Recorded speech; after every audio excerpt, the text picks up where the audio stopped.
ব্রেকফাস্টের জন্য একটা খুবই সাধারণ কিন্তু টেস্টি রেসিপি আজকে আপনাদের জন্য। নমস্কার, কুইজিনিয়া চ্যানেলের পক্ষ থেকে সকলকে জানাই সাদর আমন্ত্রণ। আমাদের সবার চ্যানেল কুইজিনিয়াকে সাবস্ক্রাইব করে পাশে থাকা বেল বাটন আর অল আইকন প্রেস করে রাখলেই সব নতুন ভিডিও নোটিফিকেশন আপলোড হওয়া মাত্র পৌঁছে যাবে আপনাদের কাছে। আজকে ব্রেকফাস্টে একটা খুবই সাধারণ রেসিপি, তবে হ্যাঁ, তার মধ্যে একটা ব্যাপার হচ্ছে রুটি বানাতে অনেকেরই অনেক কষ্ট হয়। কি করলে একদম দারুণ নরম তুলতুলে রুটি ফুলকোভাবে হবে, আসুন দেখে নেওয়া যাক। প্রথমে আমি একটা বলে নিয়েছি 2 কাপ পরিমাণ আটা। এটা গমের আটা আমি নিয়েছি। এবার এতে দিচ্ছি আমি 1/2 টিস্পুন পরিমাণ নুন। এবারে আটা আর নুনটাকে আমি খুব ভালো করে একটা চামচ দিয়ে মিক্স করে নিলাম। এবার এতে আমি দেব 1 কাপ পরিমাণ গরম জল। প্রথমে আমি অর্ধেকটা জল দিলাম, দিয়ে এটাকে ভালো করে চামচ দিয়ে মিক্স করে নিচ্ছি। কিছুটা মিক্স হয়ে যাওয়ার পরে আমি বাকি জলটাও দেব। তবে এখানে কিন্তু একেবারেই ঠান্ডা জল ইউজ করবেন না, প্রথমে কিন্তু আপনারা গরম জলটাই দেবেন, কারণ গরম জল দিলে আটার মধ্যে যে গ্লুটেনটা থাকে সেটা রিলিজ হয় এবং তার জন্যই কিন্তু মাখার টাইমও অনেক কমে এবং রুটিগুলোও কিন্তু অনেক সফট হয়। বাকি জলটাকে দিয়েও আমি চামচ দিয়ে ভালো করে এটাকে মিশিয়ে দিলাম। এবার এটাকে আমি 5 মিনিটের জন্য ঠিক এই অবস্থায় রেখে দেবো। 5 মিনিট হয়ে গেলে এবার এটাকে আমি মাখতে শুরু করব এবং এতে কিন্তু একটু জলটা যেহেতু গরম ছিল সেটা ঠান্ডাও হয়ে যাবে, যেহেতু 5 মিনিট হয়ে গেছে। প্রথমে আমি আলতো হাতে এগুলোকে সব মিশিয়ে নিয়ে মাখছি। এবার আস্তে আস্তে এগুলোকে কিন্তু আমাকে সব একসাথে করে মাখতে হবে এবং এই মাখাটার উপর কিন্তু পুরো রুটিটা নির্ভর করছে। একটু বেশি সময় ধরে কিন্তু মাখাটা প্রয়োজন। অন্ততপক্ষে একটা রুটি তৈরি করার জন্য আটাটা 8 থেকে 10 মিনিট মাখা উচিত। আর হাতের যে নাকেলসগুলো আছে, দেখুন যেরকম ভিডিওতে দেখাচ্ছি, এই নাকেলসগুলো দিয়ে কিন্তু ফোল্ড করে এবং নাকেলসগুলো দিয়ে কিন্তু চেপে চেপে এরকমভাবেই আমরা মাখি। এতে কি হয়, ফোল্ড করলে রুটিগুলোর কিন্তু অনেকগুলো লেয়ার তৈরি হচ্ছে ভিতরে এবং এর ভিতরে ময়েশ্চারটা ঠিক করে ঢুকছে। এবার আমি এর মধ্যে কিন্তু আরও একটু জল দিলাম। জল দিয়ে আবারও ঠিক একইভাবে এটাকে আমি মাখতে শুরু করলাম। এখানে আমি প্রথমবার এই জলটা দিলাম, মানে 1 কাপ জলের পরে আবারও সেই একইভাবে নাকেলস দিয়ে আমি এগুলোকে মাখছি। দেখুন ঠিক এরকমভাবে ফোল্ড করছি আর মাখছি। রুটির এখন আটাটা কিন্তু অনেকটাই আমার হাতে লাগছে যে অনেকটাই নরম হয়ে গেছে। আরও একবার আমি এতে একটু জল দিচ্ছি। এটাই লাস্ট টাইম আমি এই জলটা দিলাম এবং ভালো করে এটাকে আমি আরও একবার নাকেলস দিয়ে মেখে নিলাম।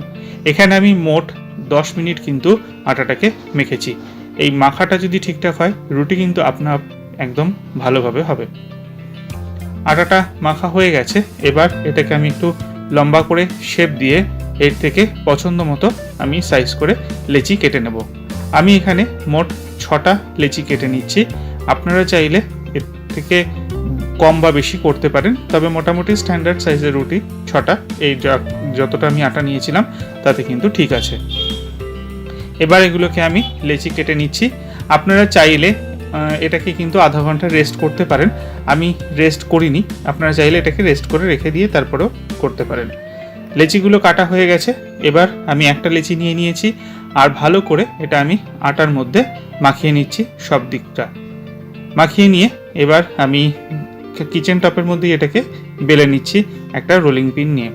যখন বেলবেন তখন কিন্তু একটা সাইড দিয়ে বেলবেন এবং ঘুরিয়ে ঘুরিয়ে বেলবেন, মানে একটুখানি বেলেই কিন্তু ঘোরাবেন, আবার একটুখানি বেলেই ঘোরাবেন, উল্টো পিঠ ঘোরাবেন, এরকমভাবে বেলবেন, নাহলে কিন্তু এটা ঠিকঠাকভাবে সব দিক দিয়ে পাতলা হয় না। দেখুন ঠিক এরকমভাবে রুটিটা বেলা হয়ে গেছে। এবার এক্সেস যত আটা গুঁড়ো ছিল সব কিন্তু আমাকে ঝেড়ে ফেলে দিতে হবে। এগুলো থাকলে কিন্তু রুটি ঠিকঠাক ফুলবে না। আমি একটা তাওয়া খুব ভালো করে গরম করে নিয়েছি। যখন তাওয়াটা খুব ভালো করে গরম হয়ে গেছে তখন আমি একটা রুটি এই তাওয়ার মধ্যে দিয়ে দিলাম। আর আপনাদের সুবিধার জন্য আমি এখন থেকে এই পুরো যেটুকু বাকি আছে সেটা কিন্তু আনএডিটেড ভার্সন আমি আপনাদের জন্য পোস্ট করছি। অর্থাৎ এখানে কোনো এডিট নেই। পুরো একটা রুটি করতে যতটা টাইম লাগলো সেটাই আমি আপনাদেরকে দেখাচ্ছি। 10-12 সেকেন্ড অপেক্ষা করে আমি কিন্তু প্রথমবার এখানে এটাকে উল্টে দিলাম। উল্টে দেওয়ার পরে আবারও আমি এবার অপেক্ষা করব। আর এই পুরো প্রসেসটার সময় আমি কিন্তু আমার যে ফ্লেমটা আছে গ্যাসের সেটা কিন্তু মিডিয়ামে রেখেছি। আরও 10-12 সেকেন্ড হওয়ার পরে এবার সেকেন্ডবার আমি এটাকে ফ্লিপ করে উল্টে দিলাম। আবারও অপেক্ষা করছি আমি। দেখুন আস্তে আস্তে কিন্তু রুটির গায়ে বাবলস ফর্মেশন শুরু হয়ে গেছে, ছোট ছোট বাবলস দেখা যাচ্ছে। 10-12 সেকেন্ড আবারও আমি অপেক্ষা করছি। এবার থার্ড টাইমের জন্য উল্টে দিচ্ছি। দেখুন একটা দিকে কিন্তু বেশ ফোসকা ফোসকা মতো পড়ে গেছে, ঠিক যেরকম দেখা যাচ্ছে ভিডিওতে। আরও কিছুক্ষণ অপেক্ষা করব, অর্থাৎ সেই 10-12 সেকেন্ড করে আমি চতুর্থবারের জন্য এবার এই রুটিটাকে উল্টে দিচ্ছি। উল্টো পিঠেও কিন্তু সেম একইভাবে এগুলো ফুলে ফুলে উঠছে। একটু আমি খুন্তি দিয়ে এগুলোকে চেপে দিচ্ছি যাতে আস্তে আস্তে ওটা ফুলতে থাকে। ফিফথ টাইম এটাকে আমি আবারও ফ্লিপ করে দিলাম। মোটামুটি আমার শাঁকা কিন্তু প্রায় কমপ্লিটই হয়ে এসছে। লাস্ট বারের মতো এটাকে আমি উল্টে দিচ্ছি। এবার এটাকে আমি সেঁকে নেব। একটা রুটি সেঁকনা নিয়ে নিয়েছি, আপনারা চাইলে গ্যাসের ওপর ডাইরেক্টও করতে পারেন। করে আমি একবার এটা দিলাম, দিয়ে 2-3 সেকেন্ড 4 সেকেন্ড অপেক্ষা করে এটাকে উল্টে দিলাম। উল্টালেই কিন্তু একদম নরম ফুলকো রুটি তৈরি। রুটির পরে এবার আমরা একটা আলুর প্রিপারেশন বানাবো। তার জন্য নিয়ে নিয়েছি কিছুটা সেদ্ধ আলু। সেদ্ধ আলুটাকে আমরা একটা চামচের সাহায্যে প্রথমে ম্যাশ করে নিচ্ছি। কাজটা আপনারা হাত দিয়ে চাইলে সেটাও করে নিতে পারেন। আলুটা পুরোপুরি ম্যাশ করা হয়ে গেছে। এবার এতে দিয়ে দিচ্ছি প্রথমেই স্বাদ অনুযায়ী নুন। নুনের পরে এরপর আমরা এখানে যেটা দিচ্ছি সেটা হচ্ছে সর্ষের তেল। বেশ কিছুটা পরিমাণ সর্ষের তেল দিয়ে দেওয়া হলো। তারপর দিচ্ছি কাঁচা লঙ্কা কুচি করে। এরপর এতে আমরা দিয়ে দেব ধনে পাতা কুচোনো। আপনারা চাইলে এর মধ্যে পেঁয়াজ কুচি ব্যবহার করতেই পারেন, আমি এখানে পেঁয়াজ কুচিটা দিইনি। তারপর দিয়ে দিচ্ছি 1 টিস্পুন পরিমাণ আমচুর পাউডার। এইটা দিয়ে আলু সেদ্ধ মেখে দেখবেন, এটা কিন্তু দারুণ টেস্টি লাগে। দিয়ে ভালো করে পরিষ্কার হাত দিয়ে এটাকে আমরা মেখে নিলাম। মেখে ভালো করে নেওয়ার পর এটাকে আমরা সার্ভ করে দেবো।